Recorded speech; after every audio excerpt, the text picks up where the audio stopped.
मेरा निश्चित प्रेम प्रकट हो जाएगा। विश्वास करो, हमारे आराध्य देव का स्वभाव ऐसा है, शरणागत होकर कि मेरे द्वारा कभी कोई आराध्य देव के प्रतिकूल आचरण बने ही नहीं, फिर भी बन जाता है। ये बात दूसरी हो गई। अब तो अगर समुद्रवत अपराध बन जाए तो भी हमारी प्रियाजू उसे मानती ही नहीं कि अपराध क्या है। और राई के सम थोड़ा भजन बन जाए तो उसे सुमेर पर्वत के समान मान, बहुत भजन, बहुत मेरी सेवा करता है। मेरी स्वामिनी का स्वभाव ऐसा है। भगवान साधन बता रहे हैं कि इस पर प्रयत्नशील रहो तो तुम मुझे प्राप्त कर लोगे।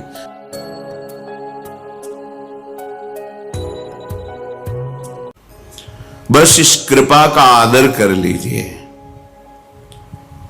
इस कृपा का आदर करना जो हमें सौभाग्य मिला है, एक एक मिनट, एक एक सेकेंड हम केवल अपने प्रभु के चिंतन का प्रयास करें। ये प्रयास देखकर ही प्रभु रीझ जाते हैं। हम उनके समीप श्रीअंग की सेवा तो बात दूर रही, किसी एक अंग का हम ध्यान करने के भी अधिकारी नहीं, क्योंकि मुनिमन ध्यान धरत नहीं पावत। मुनि जो वेद शास्त्रों के मंत्रों का मनन करते हुए पूर्ण धर्म से चलते, उन्हें मुनि कहते हैं। मुनिमन ध्यान धरत नहीं पावत, अपनी सामर्थ्य कहां है कि उनको हम ध्यान में भी देख सके। फिर श्रीअंग के समीप उनकी सेवा का अधिकारी हो तो अत्यंत दुर्लभ, तो कैसे प्राप्त हो जाता है? बस प्रयास हमारा भगवत रिझाने का हो। फिर बलात् हमारे ऊपर जो आक्रमण कर रहे हैं, काम, क्रोध, लोभ, मोह, मद, मत्सर अंतःकरण में, उसे प्रियालाल क्षमा कर देते हैं। बहुत कृपालु है। हमारा प्रयास प्रियालाल की तरफ है। त्रुटियां हमसे हो रही पर वो मिल जाएंगे। इस प्रयास को देखकर कि मेरी दुरंत माया, वो खुद जानते मम माया दुरत्या, फिर भी ये मेरे लिए प्रयासरत है। ये आंतरिक बात कह रहा हूं आपको।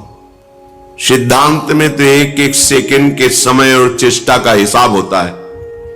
वो आप क्या करते हैं उसी का फल मिलेगा।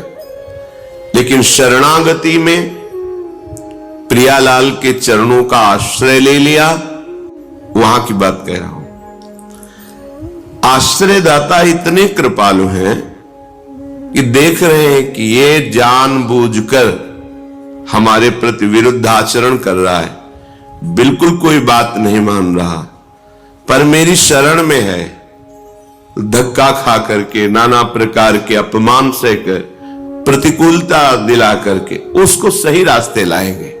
शाम दाम और दंड भेद से सीधे रास्ते लाऊं, नकली से बनाऊं असली, भगत मेरे मुकुटमणि। प्रभु का ऐसा प्रभाव है। वो प्रभाव अगर काम न करे तो अपने लोग परमार्थ में चल ही नहीं सकते। पर कहीं वो यदि प्रयासरत है शरणागत होकर कि मेरे द्वारा कभी कोई आराध्य देव के प्रतिकूल आचरण बने ही नहीं, फिर भी बन जाता है। ये बात दूसरी हो गई। अब तो अगर समुद्रवत अपराध बन जाए तो भी हमारी प्रियाजू उसे मानती ही नहीं कि अपराध क्या है। और राई के सम थोड़ा भजन बन जाए तो उसे सुमेर पर्वत के समान मान, बहुत भजन, बहुत मेरी सेवा करता है। मेरी स्वामिनी का स्वभाव ऐसा है। आंतरिक प्रयास में हमारी शिथिलता और निराशा नहीं होनी चाहिए।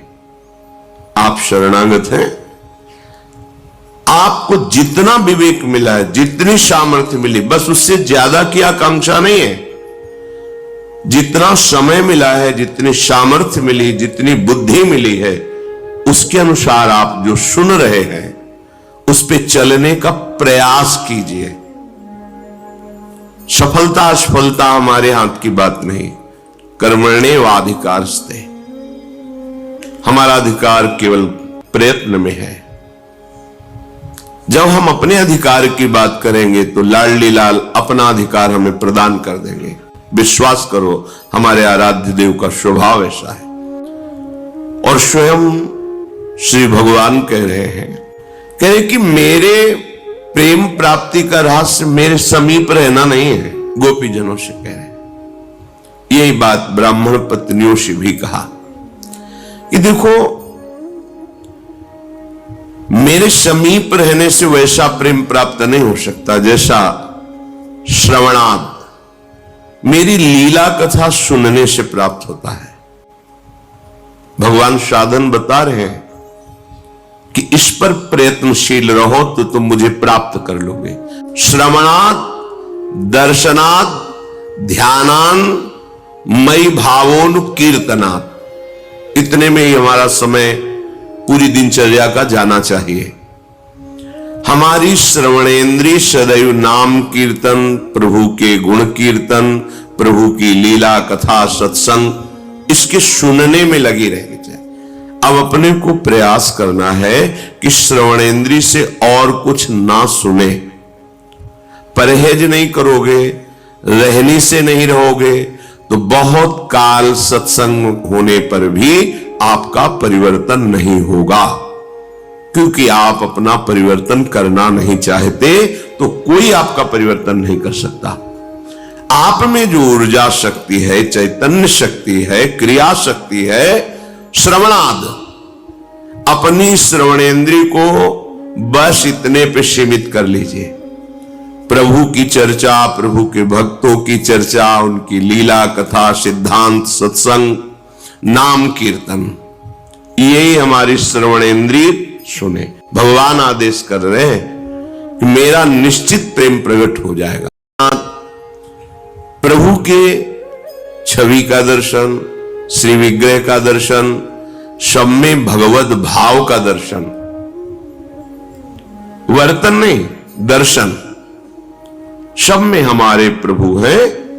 ये बहुत बड़ा साधन है भगवत साक्षात्कार का।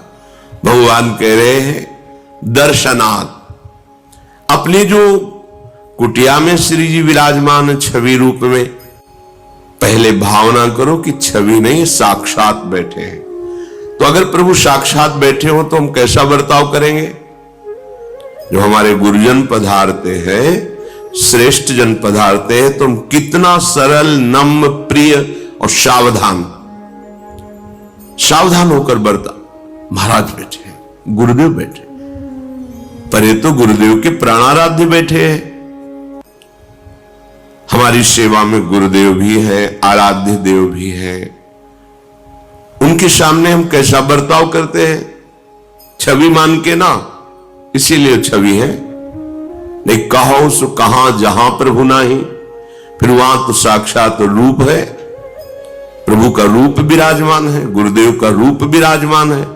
तो क्या हम अपनी कुटिया में संतोष करते हैं, ये मानते हैं कि हमारे गुरुदेव हमारे सामने बैठे, हमारे आराध्य देव हमारे सामने बैठे? नहीं, ये तो छवि है। तो फिर घूमे आओ त्रिभुवन में, जहां साक्षात दर्शन मिले फिर हमें बता देना।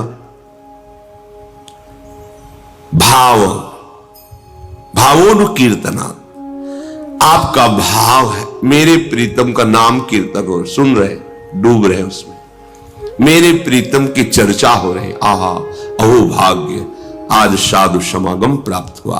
अहो भाग्य, आज भगवत चर्चा सुनने को मिली। बड़े बड़े महापुरुषों ने जब आपस में भगवत चर्चा की तो एक दूसरे की वंदना कर रहे कि आज आपने मेरे आराध्य देव की चर्चा सुनाई। ओहो, धन्य है, आपने जो मुझे प्रदान किया उसके बदले में मैं कुछ नहीं दे पाता। आपने मुझे मेरे हरि का स्मरण कराया, हरि की चर्चा सुनाई। भाव, श्रवणात्, दर्शनात्, अपनी कुटिया के ठाकुर के दर्शन करते हैं तो क्या आपको लगता है कि मैं भगवत दर्शन कर रहा हूं? नहीं, एक ऐसे बैठे हैं। क्या आप उनके सामने से जय बार निकलते हैं, तय बार प्रणाम करते हैं?